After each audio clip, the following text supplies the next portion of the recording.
नमस्ते दोस्तों, मैं आपका दोस्त अमित। आप सबका मेरे YouTube चैनल में बहुत बहुत स्वागत है। आज हम बात करेंगे वेटरनरी प्रोडक्ट्स एक्सपोर्ट कैसे करें इंडिया से।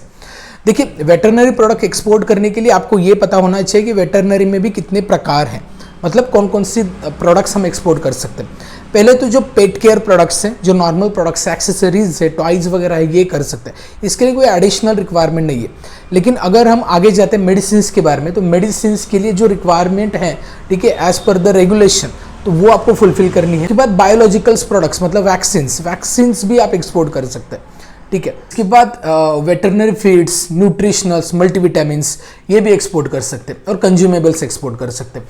तो कई प्रकार के अलग अलग प्रोडक्ट्स हैं जो वेटरनरी में आपको एक्सपोर्ट करनी चाहिए। लेकिन इसके लिए आपको रिक्वायरमेंट क्या है, ये बात करते हैं।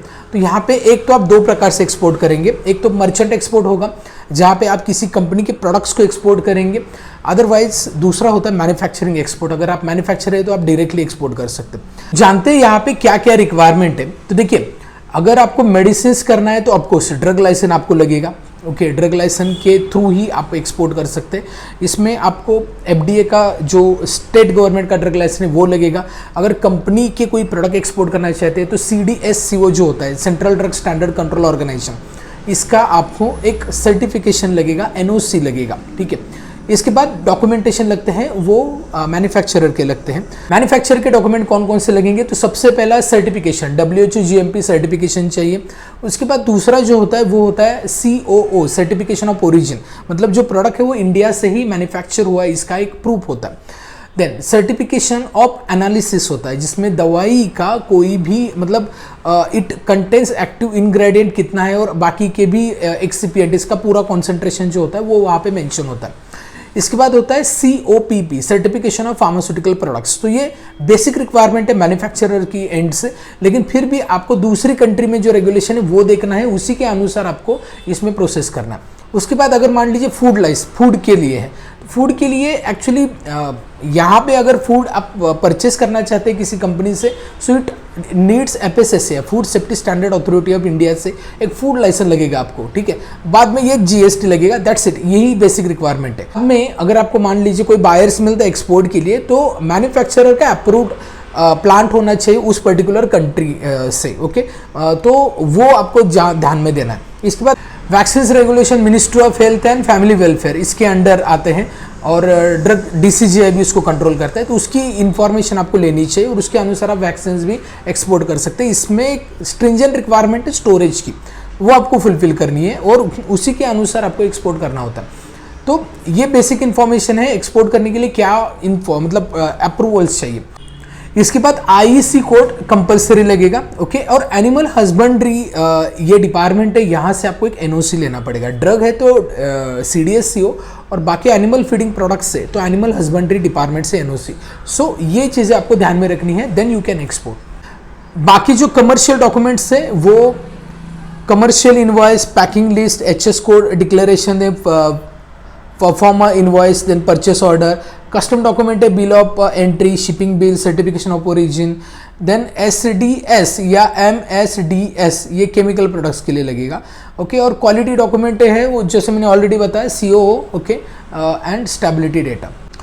मैं आपको अभी कुछ HS कोड बता रहा हूँ जो आपको बहुत ध्यान में रखना है, जिससे आप एग्जैक्टली प्रोडक्ट सर्च भी कर सकते हैं। मार्केट रिसर्च के लिए HS कोड जरूरी है और आपको पता भी होना चाहिए। तो देखिए, वेटरनरी मेडिसिन 3004 HS कोड है, वेटरनरी वैक्सीन के लिए 3002, फीड सप्लीमेंट के लिए 2309, और वेटरनरी डिवाइसेस जो होते हैं उसको 9018 9021 लगता है। और एक आपको जो काउंसिल होता है, एडवाइजरी काउंसिल, उससे भी रजिस्ट्रेशन करना जरूरी है। जैसे फार्मिक्स लिए, फार्मास्यूटिकल्स के लिए, अपेडा ये है एग्रीकल्चर रिलेटेड, फूड रिलेटेड जो प्रोडक्ट्स है उसके लिए, और डिवाइसेस के लिए EEPC, export engineering promotional council, ठीक है। ये तो ये आपको बेसिक ये भी रिक्वायरमेंट है, इनका भी रजिस्ट्रेशन करके लीजिए, एक RCM से लेके रखिए। अब आपको कुछ कंट्रीज बताता हूँ जो काफी ज्यादा डिमांडेड है वेटरनरी प्रोडक्ट्स के लिए। तो सबसे पहला है अफ्रीका। अफ्रीका में Kenya, Nigeria, Ethiopia, Tanzania, middle east में UAE, Saudi Arabia, Oman, south Asia में नेपाल, बांग्लादेश, श्रीलंका, लैटिन अमेरिका में Peru, Bolivia, then south east Asia, Vietnam and Philippines. तो ये कंप्लीट डेटा है। तो आपको यहाँ पे स्टेप्स कैसे करनी है, तो आप ऑनलाइन भी अपने पोर्टल्स बना सकते हैं, जैसे इंडिया मार्ट है या ट्रेड इंडिया पे रजिस्टर करें, अलीबाबा के करें, जो B2B प्लेटफॉर्म्स है वहाँ पे भी आप अपने प्रोडक्ट को लिस्टेड करके एक्सपोर्ट्स के लिए बायर्स देख सकते हैं। एग्जीबिशंस होते हैं वहाँ पे भी जा सकते हैं, कंट्री विजिट भी कर सकते हैं। तो वेटरनरी प्रोडक्ट्स की डिमांड कंटिन्यूसली बढ़ती रही है, ठीक है। जैसे नियर बाई कंट्रीज में भूटान, बांग्लादेश, नेपाल, यहाँ पे भी काफ़ी अच्छी डिमांड है, तो आप वहाँ पे भी विजिट करके कर सकते हैं, ठीक है। आपको डायरेक्टली मतलब एक शुरुआत करने के लिए ये कंट्रीज सही है, एकदम नियर बाय एशिया, ठीक है। उसके बाद आप बाकी वाली जो कंट्री मैंने बताई उसको अप्रोच कर सकते हैं। इसमें इन्वेस्टमेंट डिपेंड है आपकी रिक्वायरमेंट पे। आप जैसे 20-30 लाख से भी स्टार्ट कर सकते हैं, 1 CR तक भी आप शुरू कर सकते हैं। It depends on the completely requirement और डॉक्यूमेंटेशन, ठीक है। तो देखिए, अगर आपको शुरू करना है तो मैं सजेस्ट करूंगा पहले न्यूट्रास्यूटिकल से, एनिमल फूड जो होता है उससे स्टार्ट करें, देन मेडिसिन में आए, देन बाकी वैक्सीन में जाए, क्योंकि जैसे वैक्सीन में जाते वैसे स्ट्रिंजेंट रिक्वायरमेंट होती है, मतलब रेगुलेटरी कंप्लायंसेस बढ़ते हैं, ठीक है। तो मैं सजेस्ट करूंगा कि you start with the basics and then you can go with the other segments as well.